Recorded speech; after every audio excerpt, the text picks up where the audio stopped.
Welcome to the Truman Charities podcast. I am Jamie Truman, your host. Have you ever taken a close look at what our children are served for lunch at school? Have you considered the potential impact of school food on their learning and their behavior? I recently spoke with Hilary Boynton, a mother of 5 who began investigating the effects of food on children when she discovered an unconventional way to cure her son's severe eczema. Appalled by the garbage served in her children's school lunches, Hilary founded School of Lunch and embarked on a mission to provide nutrient-dense meals made with locally sourced ingredients. The results have been remarkable. And during our conversation, we discussed the positive effects on the children. Hilary has demonstrated that real food can be both easy and affordable. She now hosts a School of Lunch Academy and has written the Heal Your Gut cookbook, which I purchased just before our interview. And my family and I are really enjoying the recipes. They are very easy for a busy mom. Before we get into this interview, please take a moment to rate and review this podcast. Please pause for just a second, scroll down, hit those 5 stars, and write a review about why you enjoy listening to this podcast. As a volunteer-based organization, the reviews really do mean so much to us, and I read each and every one of them. All right, so let's get into this interview with Hilary. Thank you, Hilary, so much for coming on. I know you're very busy being a mother of 5. You've accomplished so much. Oh, thank you for having me. It's a pleasure to be here. Of course. So I wanted to start out with a little bit of your experience growing up. What was your relationship like with food? For the early part of my life, it was, I didn't think about it. And then in the 90s, I guess, or late 80s, early 90s, the fat-free era came in, and that really hijacked me completely. And my mom and my sister, we all kind of fell for it. Like fat was going to make us fat or clog our arteries. And I was really the one that went full on into developing a real eating disorder around it and kind of avoided fat for a good 10 years. I would say I was just afraid of it. So that was unfortunately a twist of, my life and my health. And I had many health challenges, including infertility and stuff when I was young, and miscarriages and stress fractures in my femur bones and my tibias as an athlete, and different things that now looking back, I think gosh, I just wasn't properly nourished. So I had an interesting relationship with food, and I was an athlete. So I was really muscular and strong. And I just really thought fat was I wanted to be super skinny and it was all kind of body dysmorphia and all that stuff. Right. I feel like a lot of young girls and even, women, they all go through that of you think that instead of looking at your body as strong as being what you want to obtain, is you think thin, and thin is the best, very skinny instead of thinking strong. What I thought was interesting, which I loved on your website, you have the video where you're talking about your son's eczema. And that's when kind of really you started to focus a lot on food and what he was eating and what you were eating. And I found that fascinating because being a mom myself and being around a lot of moms, I know several moms have had the same issue with one of their children with severe eczema as well. So can you tell me a little bit about that? Yeah, I mean, I ended up having 5 kids under the age of 4. So I had triplets that were through in vitro because I had gone through lots of miscarriages and had to do fertility treatments, and then had the triplets. And then 3 years later, thought maybe we'll have to go back. Or let's see what it's like to have one baby. And then boom, I got pregnant on my own. And then he was 6 months old and I was pregnant again with my 5th baby. So it was insanity. But my 4th baby had this severe eczema head to toe at 2 months old. So I was, you can imagine, barely staying afloat myself. And he was scratching, I had to pin him to my body for 2 hours every night just to keep him from scratching. And I tried everything. I was just going to doctor after doctor. And then I really didn't want to put him on the steroid cream, but I had a pediatrician friend say, you've got to put this poor child on the steroid cream. He's suffering. And so I did. I put him on Zyrtec twice a day and steroid cream. And sure enough, the eczema quelled. And I was like, oh gosh, he's sleeping through the night and this is great. But then if I didn't put the steroid cream on, his eczema would flare. So that kind of instinct in me was like, this is like a Band-Aid. It's not really getting to the root cause.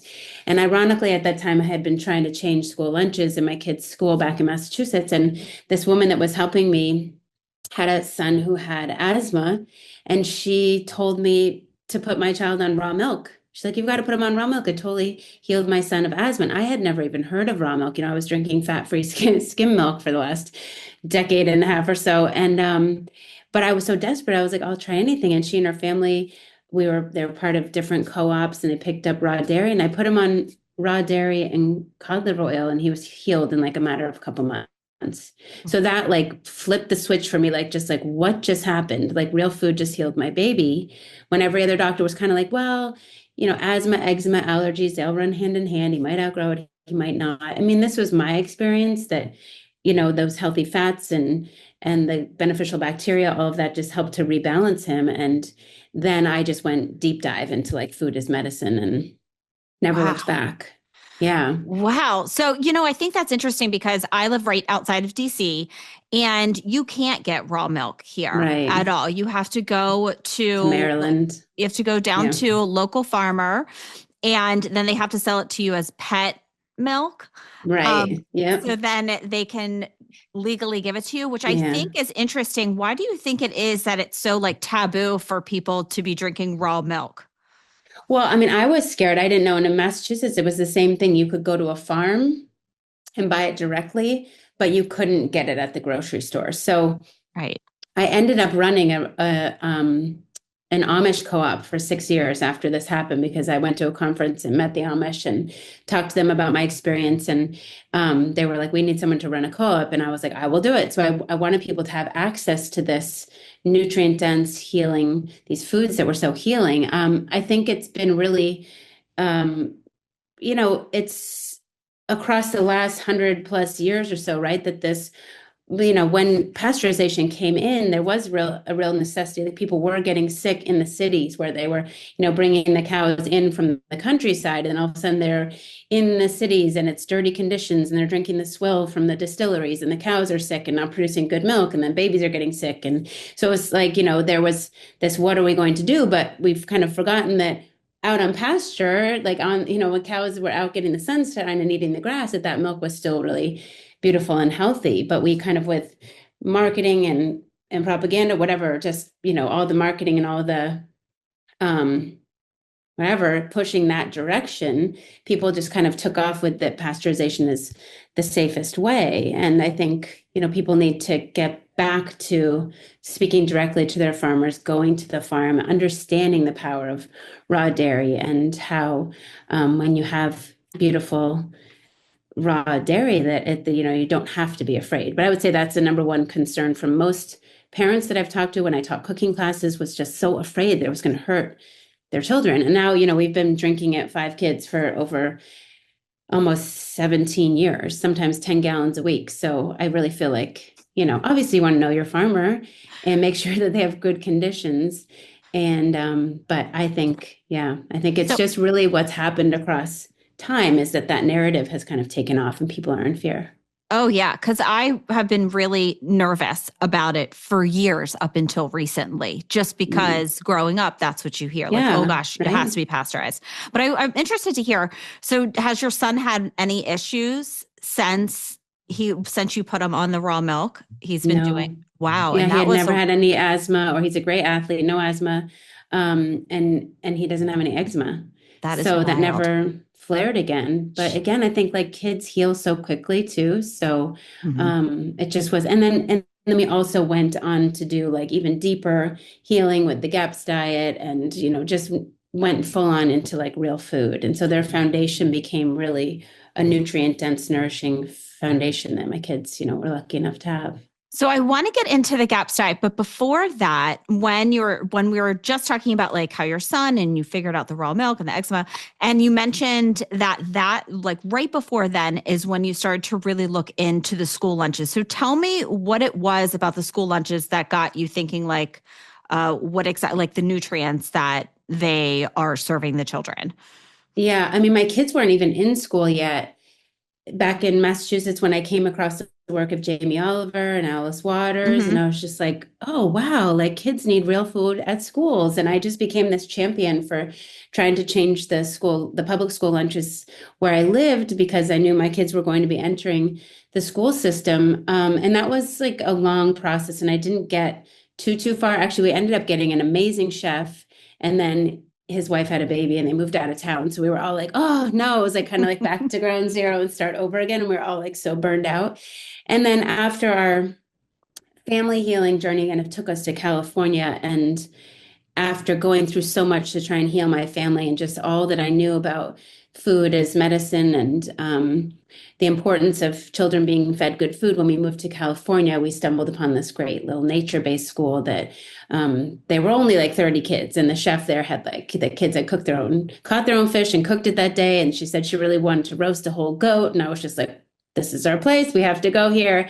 And then as the school grew, they outsourced the food. And that's when I was just like, oh, shoot, like this isn't what I was signing up for. And this isn't aligned with nature, or how I want my kids to be fed. And so I stepped in as a snack coordinator and then kind of just went to town. And then halfway through the year, I got the keys to the kitchen to become the lunch lady, which, I never in my wildest dreams thought I would become a lunch lady. And I had still have never been to culinary school, never worked a day in my life in a commercial kitchen, but I was just like, I knew how kids needed to be fed. And I was like, I'm going to figure this out and show what's possible. And now we're like 9 years in, and we believe we have the most nutrient dense school lunch program in the country. So I just really, it's a small private school. And so I don't have the handcuffs of the USDA dietary guidelines and all of those, government kind of restrictions or boundaries. But I thought, if I can get my foot in the door and show what's possible, then we can scale this thing and all kids will have access to healthier foods. Yeah, because I find it a little bit frustrating. So my kids go to a local Catholic school and they brought in this new program for the school lunches. And it sounds really good on paper for like what Mm, they're eating. And then he yeah, would come home and I would look at it and I'd be like, this is garbage. yeah, Like it's just processed garbage. So, and I think it's frustrating too, because if you're going to a regular school, I don't know how you felt when you were growing up, and I don't know what type of school that you went to, but I felt like you would have a donut day like every once in a blue moon, or you would have some sort of treat on like someone's birthday, but that was it. But now I yeah, feel like it's Friday pizza days, it's donut day every Friday, it's baked goods on Wednesdays, it's candy all of the time. So yeah. I feel like for a lot of moms, it's really overwhelming. So, what was your advice be to a mom like myself who's like really frustrated about what's going on in the schools, but it seems kind of an overwhelming task to take on? Yeah. Yeah. And I think that's where the awareness and more of us kind of rising up and banding together to like hold the line for our children. Because as you know, it's usually when your kid goes off to kindergarten for the first time and you're just like, oh my gosh, like around every corner, someone's trying to feed them junk, whether it's soccer practice or a birthday party or a ballet Yes. performance. And then the little siblings are coming and they're like, here, have a donut. And you're like, like it's just like madness, right? And if you know, you know. So then you become that mom that's the crazy one that's like, this is not okay. So the more of us that can understand this value system and kind of hold the line and have um just start to do better. But I understand with the schools, it's really become sort of this check the boxes, and you're like so many moms who are like, on paper it looks good, or on the website it looks beautiful, and then but what they're really being served is not okay. So it's a little deceiving in that sense. And I think that people are really just it's like a well-oiled machine. And it's just like, we're just going to check the boxes. And that's what I found in Massachusetts was like to create a change for someone to have to do more work. I mean, a lot of them are already doing a lot of work or felt overwhelmed in their job as the food service director and whatnot, and they just don't know the information, right? If you think about how registered dietitians, like people are trained with the food pyramid, right? So they think that they're checking all the right boxes, but really we're like overfeeding our kids and undernourishing them in so many ways. So it's very frustrating, but I think just continuing to raise the level of awareness and like what we're doing at the schools, I feel like it's this bottom up approach where you get to the kids Mhm. as young as 5, and they start going home and saying, "Hey, mom, like we had sourdough bread at school, or can you make fermented ginger carrots like Miss Hillary?" And the parents kind of have their eyes open, like, what's happening at this school and what are they doing that's like, my kids eating foods that they won't even eat at home and they're eating them at school, or they're saying the school lunch is better than, the way the mom cooks. And I'm like, so we invite the parents in and educate the parents and introduce them to farmers and connect them to their local food systems. And then it becomes more of this like lifestyle where you're getting it at school and at home, and these values are reinforced across the board. And then that's, to me, how we kind of raise that level of consciousness, but it's going to take that education and from more and more people. And now I'm excited. I hope that from, the top down, we can have a different value system that's, kind of implemented into the schools. Yeah, I feel like I've been talking to a lot of people probably over the past 10 years about this, like just whole foods based. Mm, And it seems like, oh, it doesn't matter. But I do feel, I don't know how you feel, but recently there has been sort of a real shift. I know a lot of my girlfriends are like, oh my gosh, what is in the food that we're giving our kids? And right. maybe for like soccer games, we should go back to like orange slices and French. water and not Gatorade and Doritos Yep. afterwards, you know? But I want to know from your personal experience, what changes do you see in a child when they transition from just the traditional school lunches that they typically have to a more nutrient dense Yeah. lunch? I feel like the biggest shift, I think, is that they're truly satiated. We had a child the first year we were doing the program. So now, of course, we've grown so much, but he was in 6th grade. And he said, unprompted, he said, I used to feel like this all day long, just up and down, up and down. And now I feel like this, steady. And I was just like, boom, that's our like 30-second commercial right there. Like that's what I want every kid to feel. And so we're really giving them that nutrition that they need and the proteins and the fats that will sustain their energy. So they seem joyful and happy and focused. They're not these big behavioral problems. I don't see kids like moping through the line, and they're excited for lunch. And I just think on every level, like even the staff will say, like, we feel the difference, right? They're excited for the food and they know that it's like completely, I'm like, we've done our due diligence, and I just want the kids to come and not have to worry about where everything's from and is it organic or is it this or that, and just be able to enjoy a beautiful meal with their peers and sit down and like literally break bread together and just relax. And so it's like the experience and the culture that we've built around food is really, I think, why, like my son's lacrosse coach said a couple weeks ago, culture precedes success.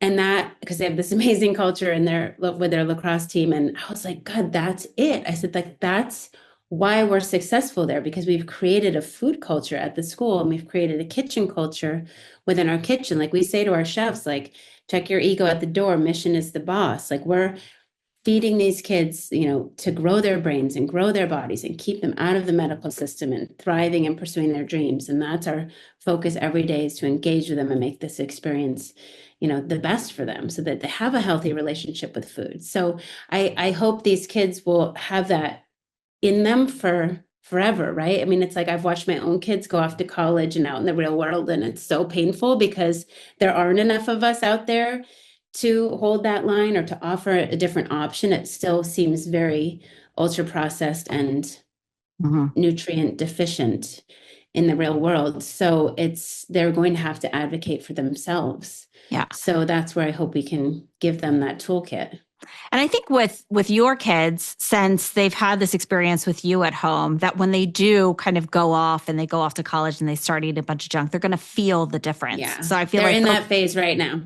Where I'm like, it's driving you it's crazy. very, very painful for me. I'm like, really? Like, Maddening. why would you eat that? Like, why are you drinking that? Like, just, but there, and then like my son said to me last week, he's like, Mom, I know you've told me. I'm like, but do you? Like, but so why would you choose? He's like, I know it's in me. I'm like, okay.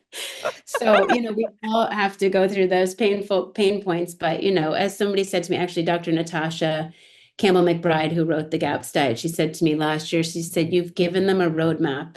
Like most kids don't have a roadmap. So if they get off track, they know where to go back to. So, I hope with all these kids at the school that at least they have that roadmap, right? They'll be like, oh, I remember I felt so good. Like most kids don't know what it feels like to feel good. Most adults don't know what it feels like to feel good. So if they have that really positive, you know, experience and feeling where they're digesting and absorbing their food properly, then they'll be like, oh, I was eating X, Y, and Z, and I felt really good. It was all fresh from my farmer's market. And, so we educate all the time on the line about where the food comes from and. Well, I think that there are a lot of complaints about behavioral issues, and it's just impossible for you to be able to focus, like you mentioned, if you're never getting satisfied, you're never getting the nutrients that you need. So I want to talk a little bit about the GAPS diet for people that don't know. What is that? The GAPS diet, it stands for gut and psychology syndrome and gut and physiology syndrome. So the gut-brain connection and the gut-body connection. So the health of your gut, which is basically like the headquarters of your immune system, really affects everything and how it works. So when you rebalance the gut and you heal and seal the gut, then you'll be functioning on a higher level, right? You won't have all the issues. But if people have leaky gut, which a lot of people have heard, and which can happen across, basically, if you think about, my microbiome and your microbiome compared to our great grandmothers, it's not nearly as rich and diverse. So when I wrote my cookbook back in 2014, the average baby had 287 toxins in their cord blood. So they're starting out a little compromised. When they go through the birth canal, they swallow a big gulp of, this is in layman's terms, but of bacteria that is their first inoculation of their microbiomes. So they're inheriting poor gut flora or compromised gut flora. They're getting a vaccine day one of life. They're often not breastfed. They're put on, formulas and then processed foods. And then they get an ear infection and they get a round of antibiotics and they get more shots and then they get another ear infection, so then it's just like this really hard for this young little premature immune system to develop properly and to be strong and robust. And so, if we can just like pull back and really think about, people take like a year to plan their wedding, but how much time do we plan to have a baby and to properly prepare for that experience and that nourishment to build another human, right? We don't think about it, and the body's miraculous and somehow it does it, but we have a generation of really sick kids. Almost 60% of our kids have a chronic illness. So there's so many toxins in the world and in our clothes and all these things that we can't necessarily control. So the food part of things is super important because we do have some control over that. So if we can at least get that foundational piece in place, then we have a better chance at, our immune systems being able to handle the toxins that are just part of being a human in this day, in this time in humanity, right? So the GAPS diet is a very healing protocol that we went on as a family. It can be up to a 2-year protocol of really an elimination diet and going back to real like meat stocks and soups and stews and healthy fats and kind of introducing things bit by bit and healing and sealing that gut lining. And then the idea is that it's not a lifetime thing. Although my cookbook, I feel like, is a good foundation of how you can eat for life. I mean, it's the basis of how I cook for the kids at school and for my family at home. And so, I set out to write that to really show that that you can eat beautiful, delicious, amazing foods and still heal. So I got the book and it just came the other day. So, and I was just looking through it. And you know what I really liked about this is that your recipes weren't overly complicated either. And I was looking, and because sometimes the frustration comes as you'll open it up and it's a million ingredients. It just seems overwhelming. So you just kind of close it. That's what I do. That's why I was like, it's simple. It's definitely, you can tell like a very busy mom wrote this cookbook for people that are very busy. We have busy lives, but this is the most important thing because if you don't have your health, you don't have anything. So I want to hear a little bit about, so I heard you mention leaky gut and a lot of people don't know exactly what that is. So what exactly is that? Because most people, as you mentioned, like suffer from this. Right. So when you're supposed to eat something and it goes in one end and out the other. It's kind of Hmm. like goes through the tube and out the other end. And what happens, we have inside of our intestinal lining these like villi, like finger-like structures that are lining our gut. And when we have things that come into the body that, the body doesn't recognize or that are causing harm to our intestinal lining, can wear down those villi, like kind of mow it down like grass and create cracks in the lining. So what's supposed to go in one end and out the other can seep out into the bloodstream, and then the body can see it as a foreign invader and cause an autoimmune response, or things can cross the blood-brain barrier and cause neurological issues. So the onslaught into our body, the things that are going in that are really like pouring gasoline on the flames, with the ultra processed foods and a lot of antibiotics, obviously those are life-saving, but they really do, we should save them for those moments when we need them to be life-saving. And I think they're given, like I took my kid to a dermatologist and the woman was like, "Oh, we give out antibiotics like candy." Like she Hmm. literally said that to me and I was just like, "We gotta go." Like, so, it's really, they don't think about the ramifications of, obviously if you need one, you need one, but we have to be more sensible about, what we're doing to our insides and how we rebuild after something like that as well, too, right? So to sugar and ultra processed foods and all the toxins there, all these things, play a role, birth control pills, all these things. Like there's just so many Hmm. things. And so if we just really try to fragrances, skincare, all the things that go on the body. So if we can start to eliminate those things and then rebuild the gut, rebalance it and seal it, then the immune system's strong.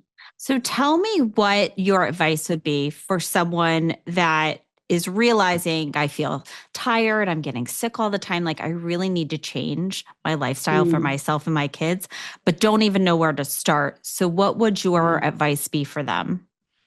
Well, for me, when I found out about the raw milk, my friend Hmm. who introduced me to that told me about the Weston A. Price Foundation. Have you heard of that Oh, foundation? yeah. Yeah. So they really changed my life. I mean, it's based on the work of a dentist, Dr. Price, in the 20s and 30s, who noticed narrowing of the jaw and crooked teeth and cavities that, it didn't used to be like that for his patients. And he went on an excursion across the globe, a decade-long excursion to find perfect health. And he found all these non-industrialized little pockets of tribal people or villages of people thriving free of disease with beautiful broad bone structure and perfectly straight teeth and no cavities, no heart disease, no cancer. And he studied their diets. And so I ended up going and hearing Sally Fallon, who started the Weston Price Foundation. I heard her speak and literally was sitting there, with my latte from wherever, just listening to her with my jaw dropped, like seeing all these pictures of these people just with these beautiful, broad bone structures and beautiful teeth. And it just all made sense to me. Like it totally clicked. I'm like, oh my God, I've been duped my whole life, just thinking about my fat-free days and really like I hadn't thought about what I like true nourishment, like organ meats and broths and soups, all the things, and the fermented foods, like raw dairy. It wasn't even in my world at all or my wheelhouse. And so I went down that rabbit hole, and the Weston Price Foundation has chapter leaders all around the world. So my first advice for people really is to like find a local chapter leader if you can, who will, their job is to connect you to your local food system.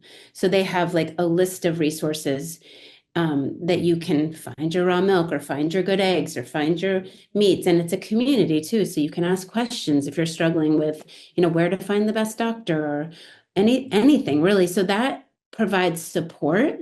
So Hmm. because it can be kind of this lonely road of like, where do I turn and what do I do? Certainly if you have farmers markets, I would say go to your local farmers market and start talking to your farmers and meet them, shake their hands, hear their stories, and start weeding things out and bringing things in. And just, I always say, like, start with one thing. It can be super daunting when you're thinking, oh my gosh, we need to change everything. And I don't know where to start. And what I'm going to do, just start with like introducing good eggs or switching out Hmm. your dairy or finding a friend who's interested, in it with you, who will, dive down these rabbit holes with you, and making it kind of more of a fun experience as opposed to being just super daunting and overwhelming, because we've all kind of been there, a lot of us who are talking about it now have had our own, we've all been there, right? Where we have this wake up where it's like, oh my gosh, like I want to change and where do I start? And so it's like finding your people and just bit by bit. It's like once you know, you can't unknow it too. So you kind of like just Right. keep going forward, right? What is your advice for people? Because this is what I find the hardest is the sugar cravings. Oh yeah. Well, I think honestly, if you can cut the sugar, it's not too long before you really don't crave it anymore. It's a couple weeks, I would say.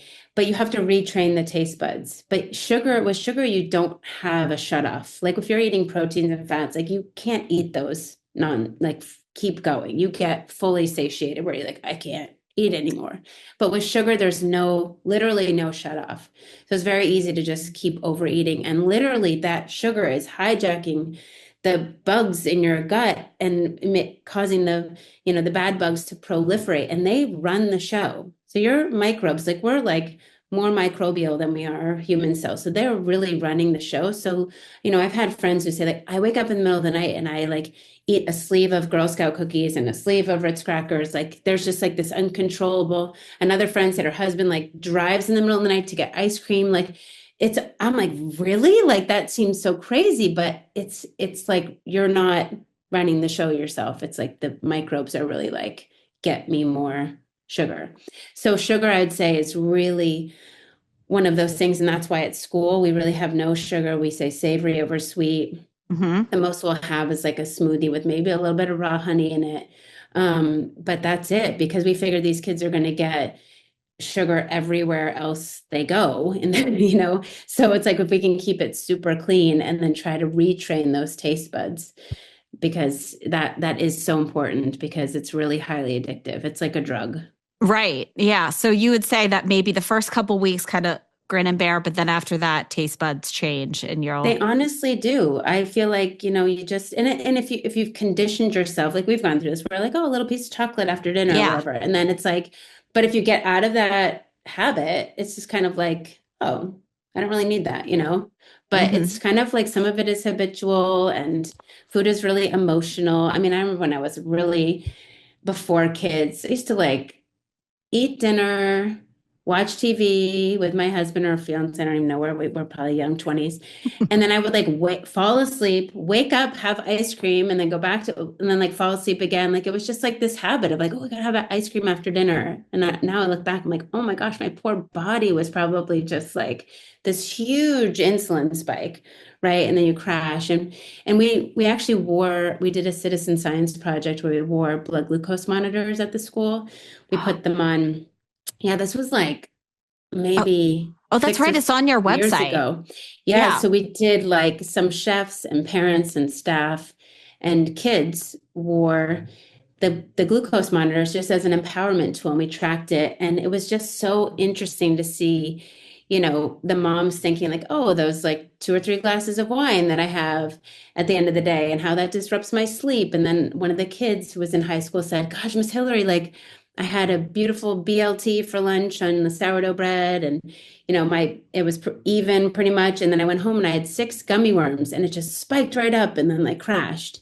So it was just like fascinating to him, right? Not like he's maybe never going to eat another gummy worm, but I said, yeah, imagine like a little 5 year old, if you're giving them candy all the time or all day, they're getting all these things that spike, for all of us. And then as chefs and parents, there's an accountability, right? If you know the food that you're feeding your children or the children at school, and you're causing these blood glucose spikes, and you're kind of directly driving them towards the medical system, how can you in good conscience like do that every day and lay your head on the pillow at night? But if you know you're feeding them these really nutrient dense foods that are keeping them, keeping them out of the medical system. And we say every day we get to feed a kid is a day that we keep them out of the medical system. We have their stomachs for 6 hours a day. So it's a huge opportunity to change the trajectory of their health. Yeah. That's so right. Gosh, I could talk to you forever. I know we have to kind of close up soon, but there's a couple things that I wanted to still talk about. First was your training academy. Mm. I saw videos on this. This looks absolutely amazing. Kind of walk me through, because I think did you just have one? Or Last you summer, we usually do 2 in the two? summer, and this year we're going to do 4. Okay. Do you have So one coming up in April yeah, though? in Okay. February. February. February, April, February, April. Okay. June, and August. Okay. Tell me So about this. So the training academy, really, as I took over the lunch program, I was like, oh my gosh, everyone needs this information, not just school chefs, like parents need it, kids Mhm. need it, anyone. So I just really wanted anyone and everyone who wants this information. I want them to come. I'll give you everything I know and then go back into your communities and be the ripple. Basically, either take control of your own health, your family's health, step into a church or a school or just whatever you want to do with it. Just be the ripple. And so we really we drop people into nature in Topanga Canyon, which is super beautiful, where they can just let go of their day to day and then be surrounded with really like-minded people that are all looking to, create change and do better in their, with their health.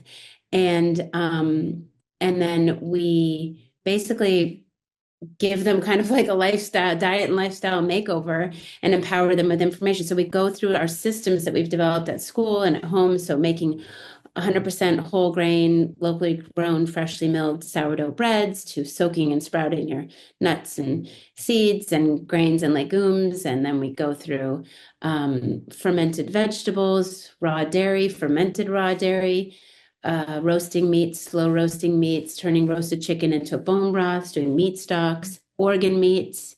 The power of organ meats is so huge. Demystifying that. We take everybody to the farmers market so they can engage with their farmers and learn how to ask the right questions and see how simple it is when you have just real beautiful fresh foods, how you can throw together really amazing lunch, dinner, breakfast with just, what's right within your local food system. And then we have experts come in from Janine Farzan, Hopefully Good Cooking, who talks all about organ meats. She's like super brilliant and amazing. Hilda Labrada Gore comes in from the Wise Traditions podcast and Holistic Hilda, and she does like her 6 secrets of, ancestral wisdom. And so sunrise walks and the importance of sleep. She gives a whole talk about that, and everybody gets up in the morning and sees the sunrise.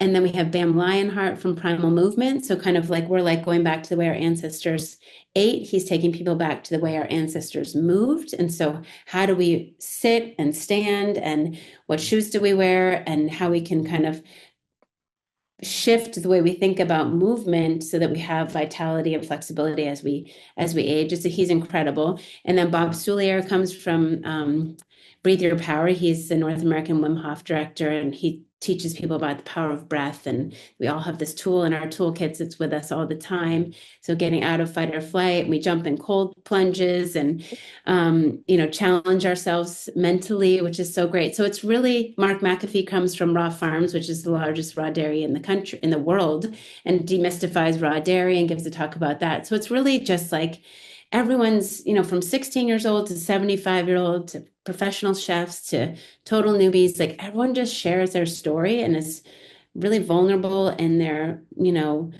what they're going through and then how they hope to move forward. And there's so much love and support. It's like you become part of the soul fam. We say once you're in the soul fam, the School of Lunch fam, you're in the soul fam for life. So then you have this community to go out and you're no longer alone, and you can draw off one another and collaborate or ask questions. And because you're not going to learn it all in a week, but you get that foundation and that value system and that like can do, this is like how moving forward. And then you just go and you have to earn your street cred, unfortunately, right? Like you can't not get in your kitchen and expect meals to just show up, right? We have to get back in our kitchens and like bring the joy back and sing and dance and, just really, be in the work together, right? We've just become so disconnected from cooking and nourishing ourselves and one another. So it's really beautiful. So it's like really, I say like, money back guarantee if your life's not changed forever, because just like, I know we've done this now for 7 years and like everyone who leaves is just like,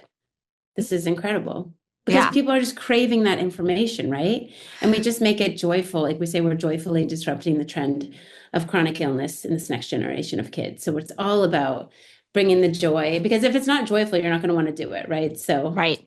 You're right. Yeah. I was talking to my husband. I was looking on your website and I was like, okay, I can't make the April one, but I think I want to make the summer one because it's just a wealthful of knowledge. I would tell everyone to go on your website, watch the video, and you're like, oh my gosh, I have to get on air. Okay. So I want to talk a little bit about the nonprofit that you donated, that we had the donation go to. Right. Okay. But right before that, I have one more question for you that I Okay, I'll want you to keep it short. answer about seasonal. Like, how do you feel about people eating the same thing? Now, it may be nutritious and nutrient dense, but the same thing year round or seasonally eating? I think seasonal eating is really important. I mean, at the Okay. school, we have our proteins in place all the Mhm. time, and then we are able to diversify with what's in season. I don't think strawberries, like I'm from New Hampshire, it's like, we don't need to be eating strawberries year round. And if you just think about, and also teaching the kids, like, oh, they love the tomato soup, but it's like, oh, well, tomatoes are out of season now. We'll have it again. And sometimes we freeze roasted tomatoes and freeze it. So like in February, we'll be like tomato soup, and surprise them. But it's good for us to understand seasonality and that we don't have access to everything all the time. And then you appreciate what's in season and you try different things. And I think it's so important to support our local farmers who are doing things right because if they go away, then we're going to be beholden to more industrial farming. And we really want to have that local relationship. So I'm a big believer in seasonality. Yeah, I think one of the best things I did with my kids is we get all of our meats from and eggs from a local farmer, and I brought them down to meet them, and they're always more than happy for you to have a visit. And now my Oh, kids yeah. know where their food comes from, and they talk about Farmer Nick, and I'm actually going to Yeah. have them on the podcast soon. That's awesome. Yeah, to talk about. It. And I was like, that's such a great family activity too for you to do with your Yeah. kids, so they get more involved, and I mean, they had the best time. So It's that's so something. good. Oh, Just so don't fun. talk too much at the farmers markets because my kids are like, Mom, we gotta go. Like Well, yeah, yeah. they're really, Get I that was a like, I lot could too, talk for right? hours. Yeah. I know, I know. All right. So, how can people find you? I got your book right on Amazon, so that was very Yeah, super easy. And easy. I'm so excited to get into because you were saying about like organ meats. That's the one thing I Hmm. haven't touched yet.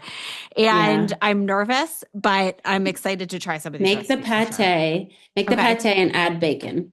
I'd say add bacon. It's like so good. It's Okay. so good. It's like Okay. it's the gateway. Okay. So yeah. I'll try it this And weekend with my yeah. kids And and see what they think. you can make like several ramekins and just like throw some in the freezer. So you can pull one out each week or whatever. Like you can kind of, but my Oh. daughter loves it. My boys would rather have organ meats like made into a bolognese sauce or something. They're like, we don't need to know, just like put it in there. My daughter's like, you made pate. Like it's like the best day of her life when we make pate.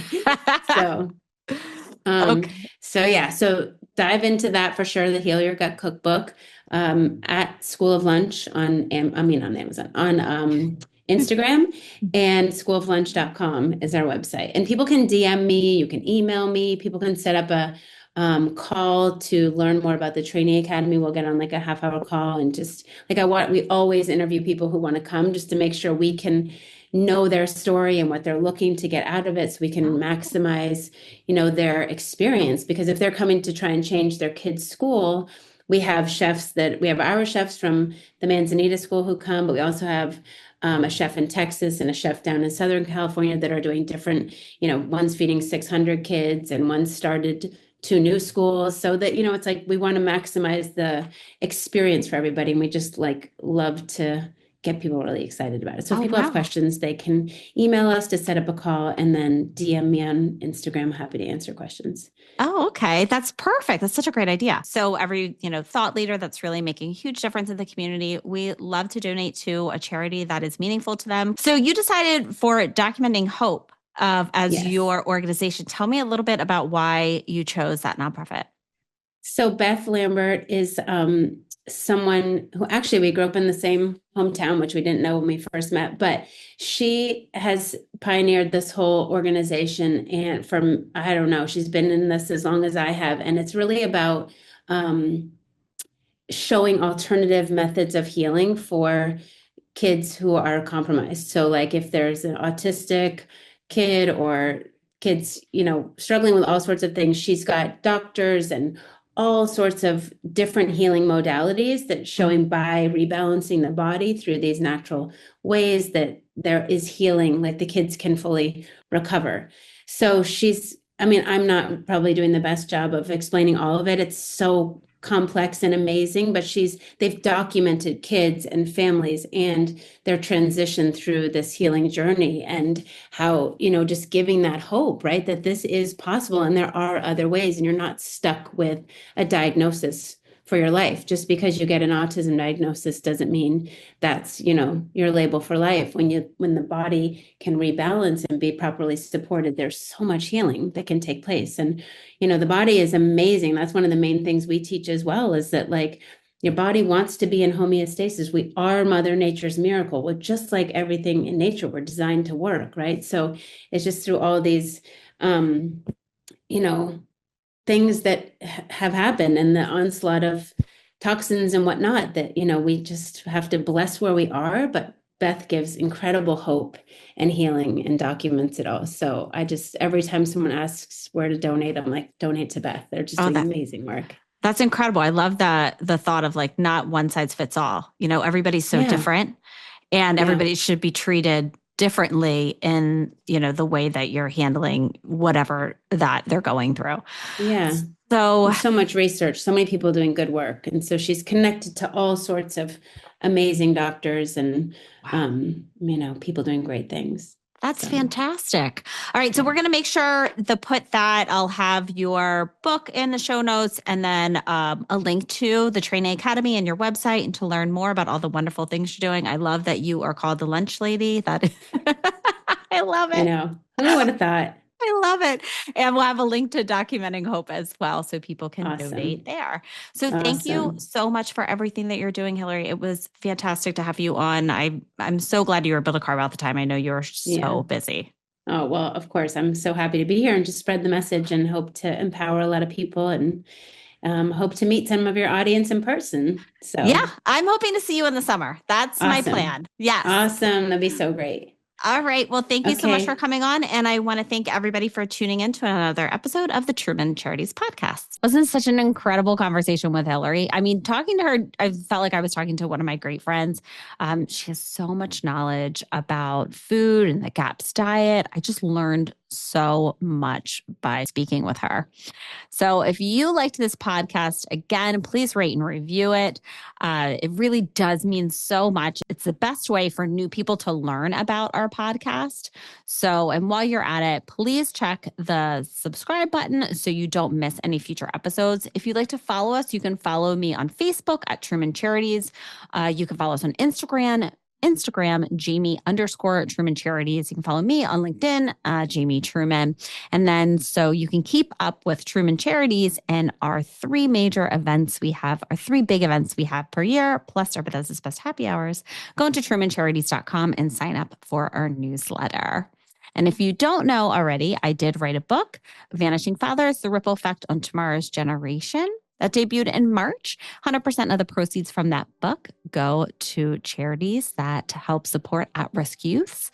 So far, we have raised a little over $80,000 since our debut. So we're very excited about that. You can find Vanishing Fathers on Amazon or Barnes & Noble's, any online bookstore. Again, thank you for tuning in to another episode of the Truman Charities Podcast. Until next time. If you liked this episode, please make sure to rate and review our podcast. That is how more people learn about the Truman Charities Podcast and our organization. And to make sure you don't miss any of our future episodes, subscribe. If you'd like to follow Truman Charities, you can follow us on Facebook at Truman Charities, Instagram at Jamie_Truman Charities, and check out our website, trumancharities.com.